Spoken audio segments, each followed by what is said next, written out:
Happy Tuesday. Happy Tweak Tuesday. Welcome to Second Lap. I'm your host, Gramps. We are at 37,488. I know it says 485. I've walked a couple more miles since we got the program scheduled up and set for this morning. Really appreciate you being here. We are, just to bring those that have maybe showed up for the first time, we are exploring lessons learned while walking the circumference of the earth the first time. About a half lap into the second lap, and i.e. the Second Lap podcast. I am your host. I think it's recording now. Your host, Gramps, 37,488. And Dom is a friend of mine, a V friend. Bring on the guest. He's our guest today. Welcome. Thanks. We always go through a few technical hurdles. I haven't heard your voice yet. Are you there? What's up? Good morning. I'm here. Oh, awesome. I can hear you. You can hear me. This is like the perfect podcast. I appreciate you being here. So Dom is in the Second Lap podcast. I really have I'll bring you up to speed, Dom. I've introduced characters, people that I have a relationship with that I hope to have more than one conversation with. So the first one is sort of the test run, make sure that you're good with me and I'm good with you, and I don't tell way too many dad jokes for your liking. But this is the first one. So Dom and I met through VFriends. And I don't want to, are you a general contractor? Yes. Okay. I was gonna say, I see you building houses, but I wanted to make sure. I have a whole family. You can find multiple Matson Constructions on the West Coast.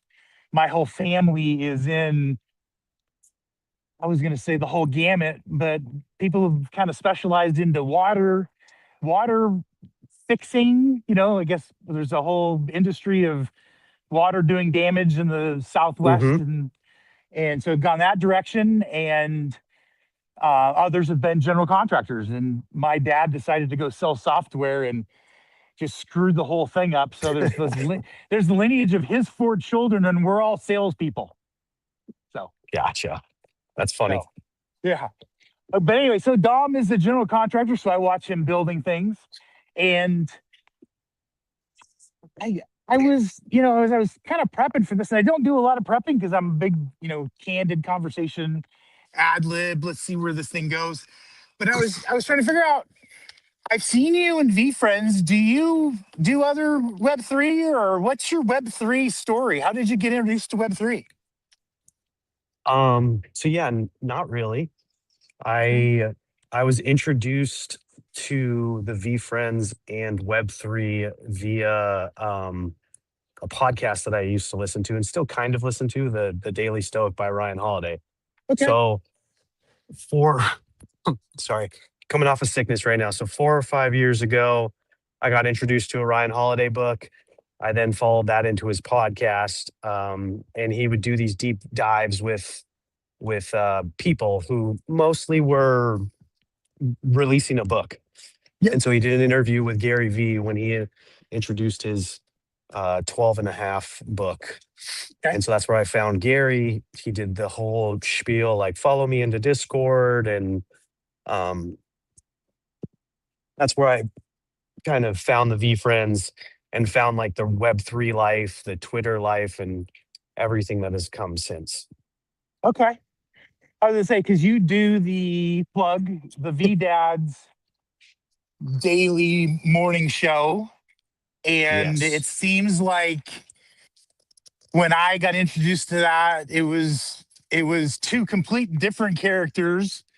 And you were kind of, and I'm saying all this from the most loving place, I'm just giving you sort of my perspective, but it seemed like there was Laurel and Hardy, and this other guy would show up from time to time, kind of on the side, and he had good humor and he was good engagement. And you wink wink, what is it, skip a few, and next thing you know, you're running the Daily Dads show in the morning, and the other characters are sort of there from time to time, but seem like it's more of like a Saturday versus on a daily thing. So I don't know where I was going with all this. The crescendo gets going and the ADD kicks in, and I'm like, I'm just happy he's here. Um, but you're doing the podcast, or it's, I mean, the podcast. You're doing the show daily. How has that been? Because I know that you do the Stoics and you Ryan's books and all that, but what's it been like to, do a morning 30+ minute where you're sort of the one-man band?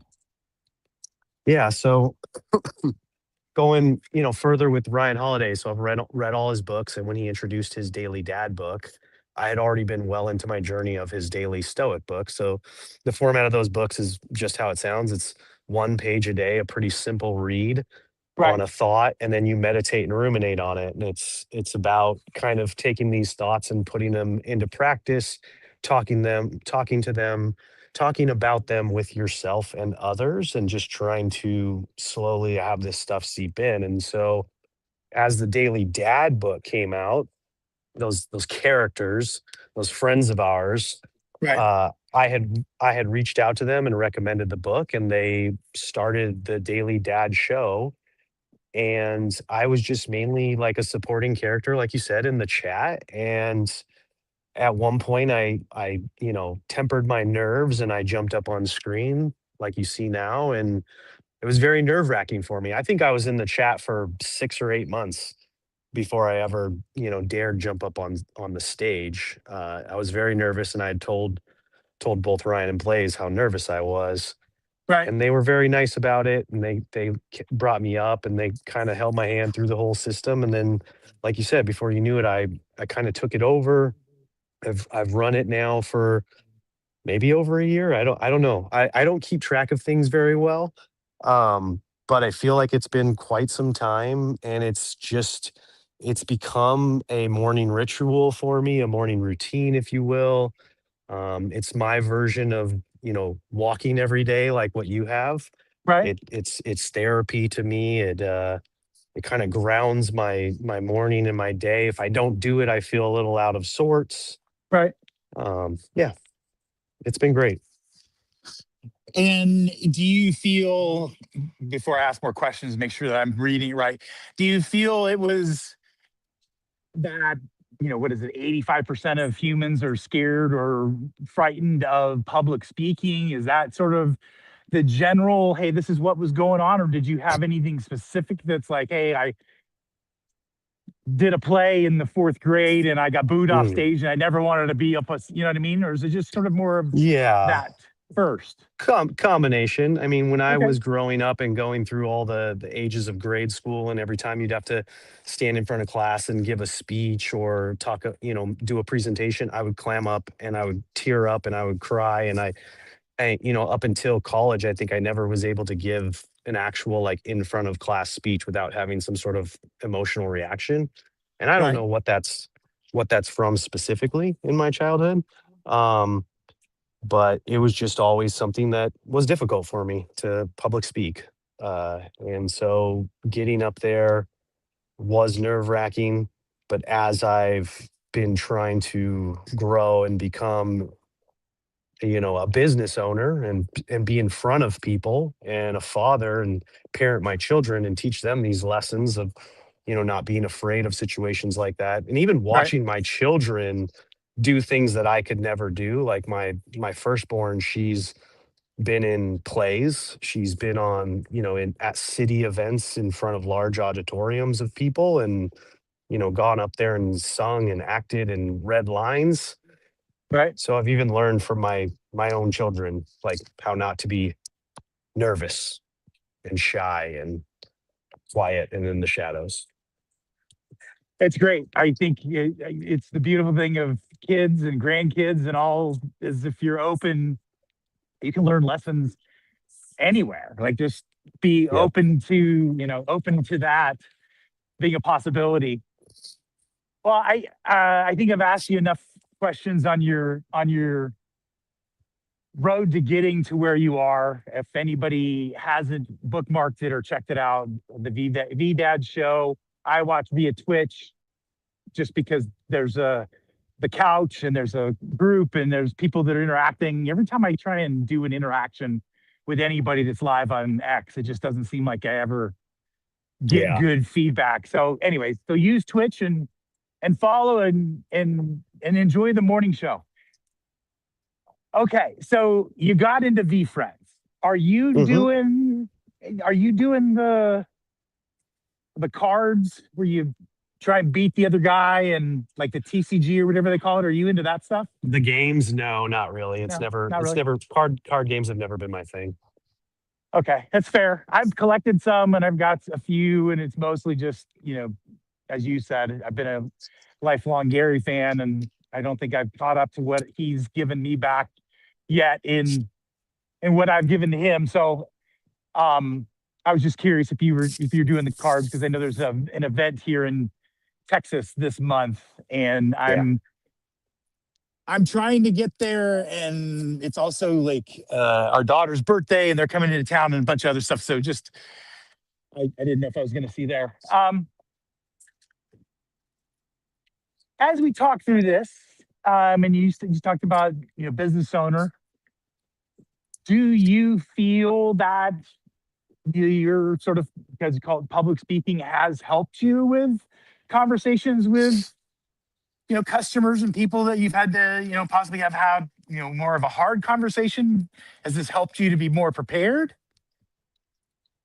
Yeah, definitely. I mean, just in the sheer like the content that we speak about on the show every morning is more along the lines of parenting, life, children, lessons learned, vulnerability, like talking about our past lives. And I feel like that's actually opened me up quite a bit to where I've had some of more of those conversations with clients and people that I work with, allowing me to get to a deeper relationship and meaning with those people around me. Whereas prior to that, it would be, you don't mix business with personal, you just business is business and you don't go any deeper.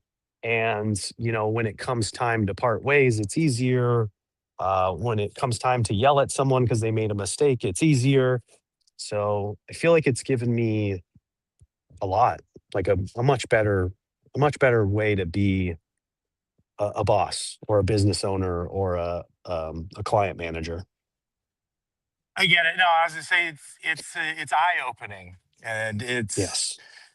the word I would use is perspective. Mhm. Understanding that three people look at a situation and give you three different outcomes, and or with three different visions of what they see, even though it's only one scene. And I'm always amazed when they say that eyewitness testimony is the most unreliable, because people just like make up shit in their Yeah. head and throw it out. And anyway, so okay, so it has helped you there, and you talked about the show, you talked about the book. What do you think is the biggest like lesson, if you were to boil it down, because you were a big Ryan Holiday fan, and I'm a fan. I've read a couple of his books, and I've read, I'm trying to think of the Laws of Power, the guy that he worked Robert Greene. for. Yes. I've read his couple of his, listened, all of them are Audible. It's changed my Yeah. life. So I've listened to those. What do you think is the trait? So I'm going to give you mine. Mine is, my freedom came from understanding that your, meaning anybody outside of me, opinion of me is none of my business. Yeah. Basically, I'm responsible for how I feel about myself, not you. Yep. What do you think is the biggest lesson you learned from reading all of his books and listening to his podcasts? Is it we're really small and insignificant? What do you think is your biggest lesson? Huh. I mean, definitely what you said is one of the biggest ones. Like knowing what's in your control and what's not in your control. So that you only control, your actions. You Right. only control your responses and emotions to other people's actions, but you don't control their actions. You don't control their responses to your actions. That's definitely the biggest thing, the biggest lesson in stoicism in general. And then the other thing I'd probably say is going back to what you said earlier, which is perspective, is just ever since I've, caught this bug of Ryan Holiday, reading Stoicism, V Right. Friends, all that stuff, it's just opened my eyes to the variety of perspectives out there that like I was very short-sighted and closed-minded on before, in that, everybody has a story. Everybody, like you said, sees things differently. Where I may see my, subcontractors being late and messing up my schedule and be thinking only from my perspective, there's always a side to it where, their wife was injured, their kid got sick, there's, you like to call it an excuse, but in reality, that's their whole world. Like if their wife is sick or injured and their kids are sick, nothing else matters. Like your Yep. schedule, your house getting finished, and so my eyes being open to that and having a deeper, truer understanding of that situation as I, talked with more and more people in the V Friends community and on the Daily Dad Show, Right. um, it's just helped me like understand that. It's helped me emphasize that. It's helped me relay that to my clients, to give them a better understanding of like, yeah, your job's behind schedule, but it's not just because we're lazy or we're bored or we're, doing it to piss you off. Like Right. Right. there were national emergencies, like there was this, there was that. Like, yes, they sound like excuses, but in reality, it's just life. It's just life being life. And I think the lesson that I would glean from it, and I would say I've learned from most situations, is just over communicating and Yes.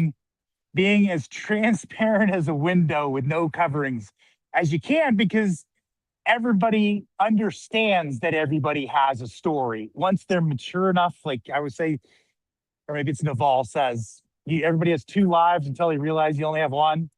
Like Hmm. you have that moment that something changes where you're, as you just said, perspective shifts and you're able to see, holy crap, I'm not the only one. Like other people have their own story. And so being able to understand that, I think is great. So if that's what you've gained from it, that's really good. Do you think,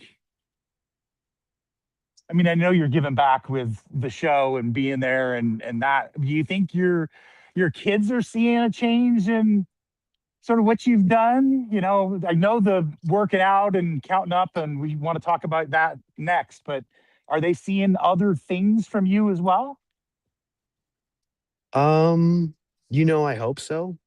I think so. I think that, you know, I've I've seen a huge change in my life and my behavior as a parent, as a father, man, husband, all those things. Right. And so I would venture to guess or hope that they're seeing it too, that they're seeing someone who is more open with his communication and his emotions. I'm telling them all the time how proud of them I am, how much I love them. I'm trying to be, detailed and specific. I'm also, making sure that if and when they fail at something, that I'm, there to pick them up, there to, remind them that everybody fails and that failing is a part of life. Here's a couple of ways dad has failed in his lifetime. And, if if you think that, one failure or even 100 failures is going to matter, like I've had 100 failures plus, and I still feel like I'm, as happy as I can be, as lucky as I can be, because I just have people in my life. Like I have my Right. wife and I have my kids. So, even if my business were to fail, I'd still have them. and I would just start another one, or I would just do something different. Like it's not important. Things are important and things seem important when you're going through them, and especially as you're failing Right. or conquering them. But at the end of the day, like there's still just those core things that really matter. And I think a lot of us get, I don't know how to say buzzed, or a lot of us get into the groove Hmm. and start doing things. And I think those big things, I'm always reminded, when somebody that's young gets, passes away, or there's a big accident, or there's some sort of a reminder message of our mortality. Like it's something I've struggled with. And, we're older, my wife and I, and we are, talking about, like aches and pains, and we're doing the working out, we're going 3 days a week, and we've got routines. And I'm up to like 48 seconds of a dead hang. I'm holding myself from the bar. I think I could do a little longer, but I also got a shoulder injury that I'm sort of nursing back by saying I'm strong, even though my shoulder like barks every time when I'm trying to do it. Talk to me about working out. You did 100, and how many days before you stopped filming?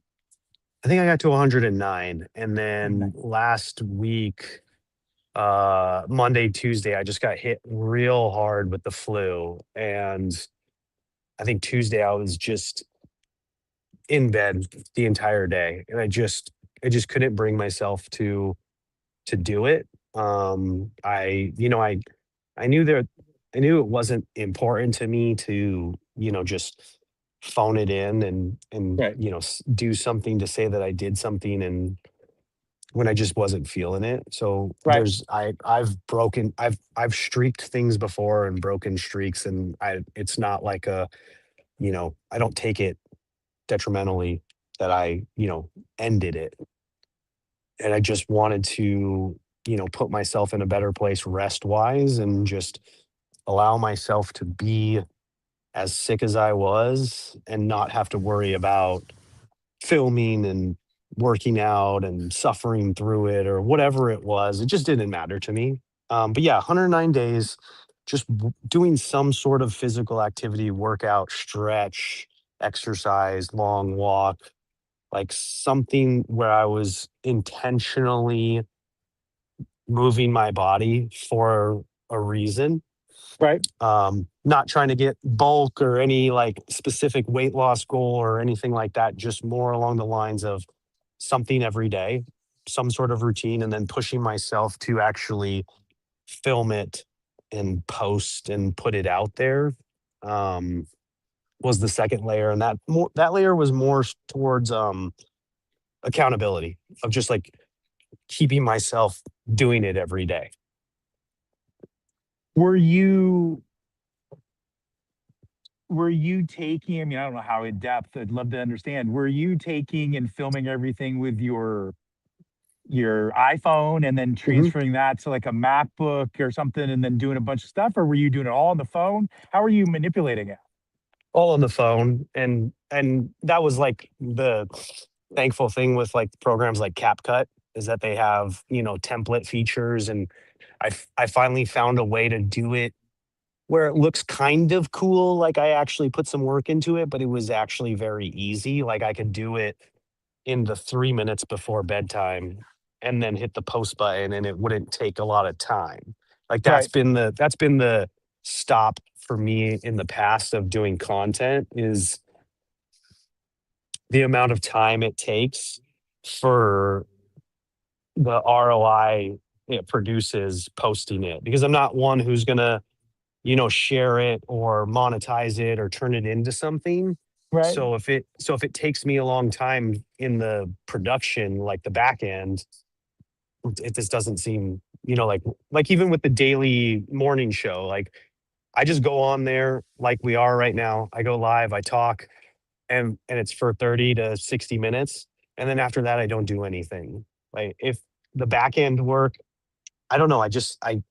I struggle to see how spending 30, 40, 50 minutes does something for me when I could spend those 30, 40, 50 minutes working out, working, being with my kids, worrying about my, nutrition, or just catching up with a friend like this.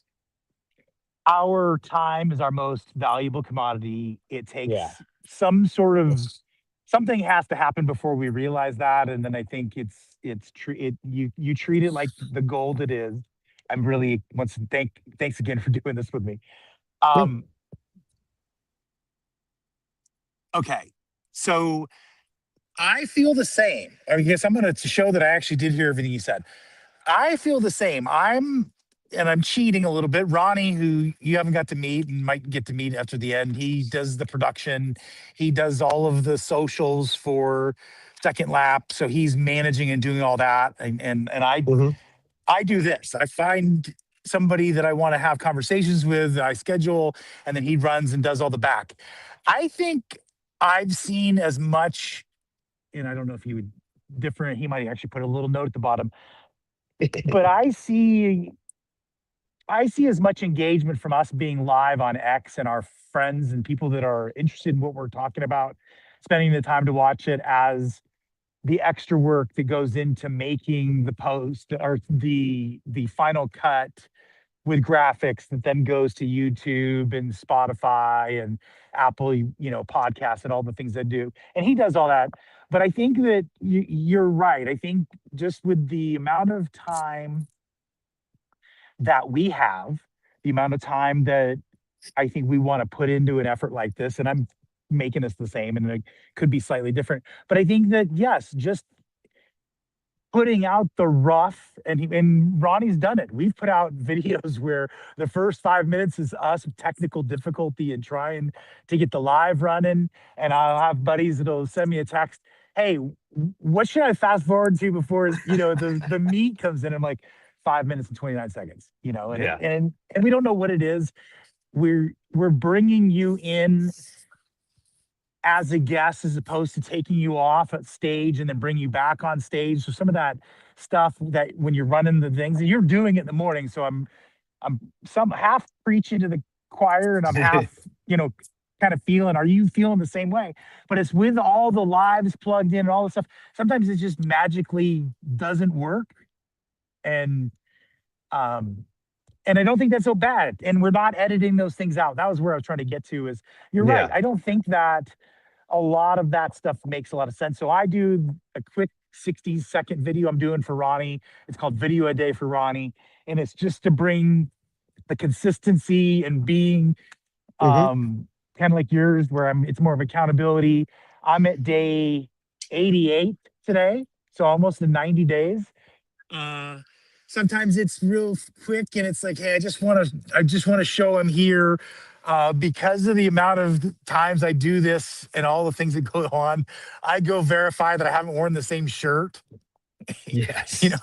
2 days before Yes. or 3 days before. So I've got those kind of things where it's like, sometimes if you're not careful and you see me, I actually am wearing the same shirt from the day before because I put it on just as I was doing the video. And then I get in bed and I put it back on because I'm old guy. I appreciate the person that does the laundry. I'm a guy that does the laundry half the time. So I'm, trying to make sure. And anyways, I'm going down a deal. Was there anything that you and in our visuals and we get prepared for these kind of things? Was there anything that you were like, hey, he's gonna ask me about this and I don't know how I'm gonna respond? Anything that you thought I might try and pull a fast one on you?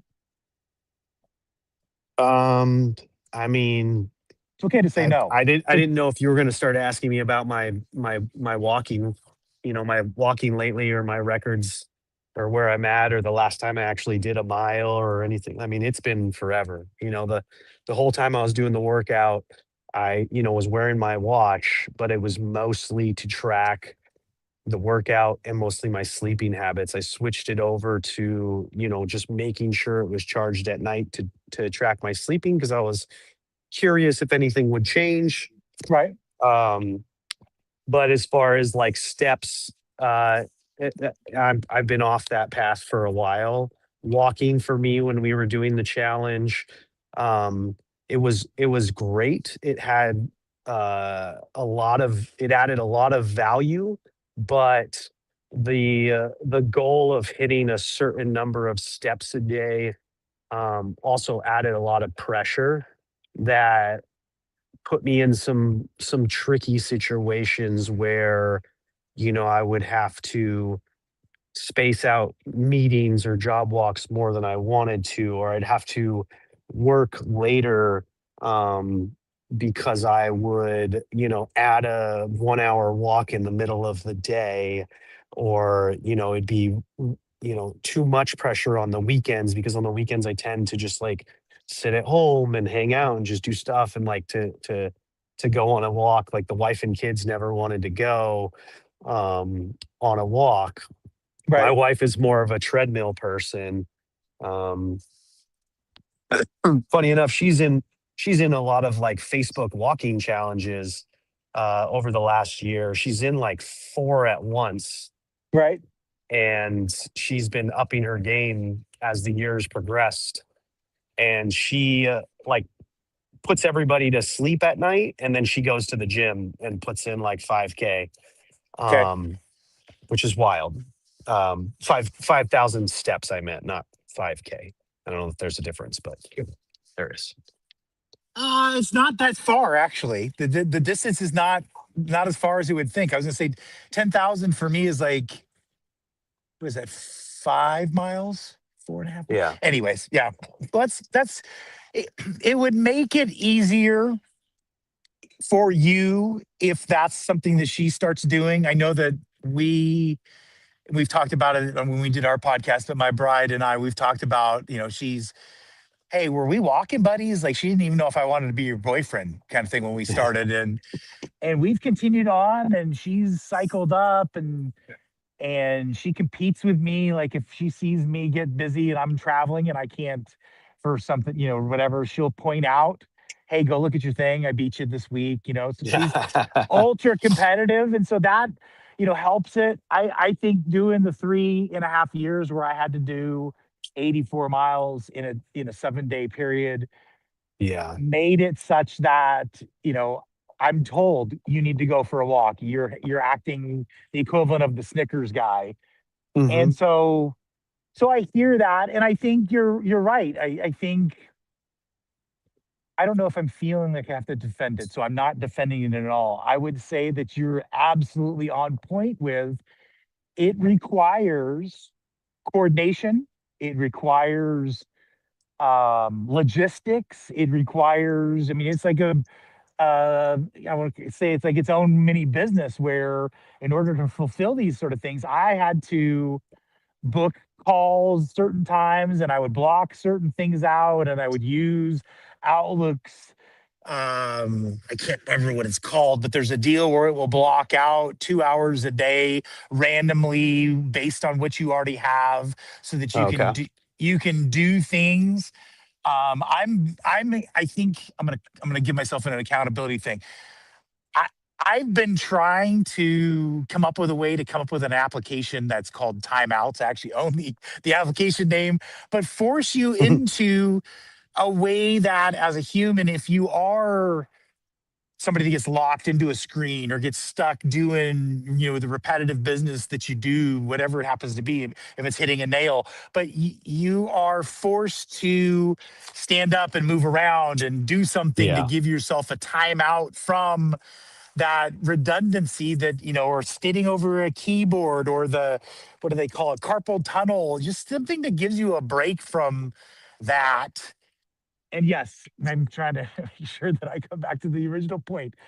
Yes, it takes a lot of time. So yeah, I appreciate what you're saying, and I hope, my hope for you is that the euphoria that I saw from the challenge of getting those extra steps in, that you're able to figure out how to, you know, get a couple extra steps in every day just to sort of get that mental. For me, it's still brain. It's all brain. Like Yeah. it's not the muscles anymore. It's just like getting the cobwebs out and the focus to, I'm doing something so much that I can do something else, like listen to a book or talk to you or whatever. That allows me to be more better. I don't know if that's even a way to say it. It allows me to be better at something because I'm giving myself that 10,000 a day or whatever it is. Yeah, I think that step challenge, along with a bunch of the other stuff that I've been doing, has helped me realize that I can find that I can find that euphoria, that clear-headed moment, that like peaceful reset, um, in many different ways. One of them being walking. Definitely walking within nature, barefoot in the sand, in the grass, going through the mountains, like, in peace and serenity near water. The other is, in just a meditation, whether that be, just in a bedroom or in my car, again, kind of quieting out the noise of the phone and social media and everything going on. The other is in conversation, um, relationships, friendships, stuff like this. That's why the morning show has been such like a welcome addition to my morning routine, almost taking place of the morning workout. And then the workout, just a simple stretch, getting in there and just really, stretching for 15, 20 minutes, or Right. actually like getting a pump and the sweat going on, like just finding ways to, like you said, put down your phone, get out of your stressful business mindset, get out of your, stressful, chaotic home, laundry, kids, whatever it is, Right. and, do something just for you or primarily for you. That's kind of been a real helpful kind of journey I've been on the last year or two. I hear you. I think there's a lot of stereotypes and things that have been said that have caused people to think that, me time or alone time or reset time. I go back and I listen to I'm going to relate it to the guy that talks about, hey, I'm going to go chop wood. I get 8 hours a day. Well, I spend 4 hours a day sharpening my axe so that the other 4 hours I'm twice as productive as if I just tried to beat the Yes. shit out of it for 8 hours straight. Right. And I think, the lessons of learning what a sprinter does versus like marathoner and, looking at one versus the other at the end, it's like, man, I want to look like Usain Bolt. I don't want to look like the guy that just ran 26.2 and crapped his pants and can't feel his feet. And you know what I'm saying? I just feel like I want to learn those lessons. I think we're better for our family, as you've said. I think we're better Yeah. for our business. I think we're better for society by doing things where we just, I don't know, realize 24 hours is a long time. And it's also, it goes by to, it just feels like, Yes. yeah. Definitely. So I appreciate you doing this. I hope you've not been wounded and that you'll come back and we will talk again. And Oh yeah. I really appreciate your perspective and you taking the time to be here. Yeah. Thank you, man. Thanks for inviting me. It was a good time. Like I said, it's become very important, and like I said, a really good reset. If you're in a funky day, like just dial that random number of that friend, that you haven't talked to in a while. And I found myself in some very good conversations. And then you never know, like, that the person on the other end doesn't need it as well. Like, that's been the best part about it, is some of these people that I've dialed and had these conversations with randomly out of the blue, not scheduled. They're like, man, I needed that. I didn't even know I needed that. And I don't necessarily call people to specifically talk myself. It's more so to listen and see how they're doing, like just out of pure curiosity. So thank you, man. You're a gem. I think other people should get into that mindset. I think I give people a hard time because we'll text for a bit and then I'll just dial the number and they answer and I'm like, I know, I'm sorry. I know I didn't get permission Yeah. to call you. I know that we don't have a date for me to talk to you. back when I was a kid, we would take the cord and we'd stretch it around to the stairs and we would dial and we Yeah. would talk until the next kid came up and said, "It's my turn," you know? And being with people is good and this is good. And I'm glad we did it. And I hope the rest of your Tuesday is fantastic. Yeah, yours as well, man. Okay. Thank you. Appreciate you. Good, See good you, buddy. taking. Take care. Bye.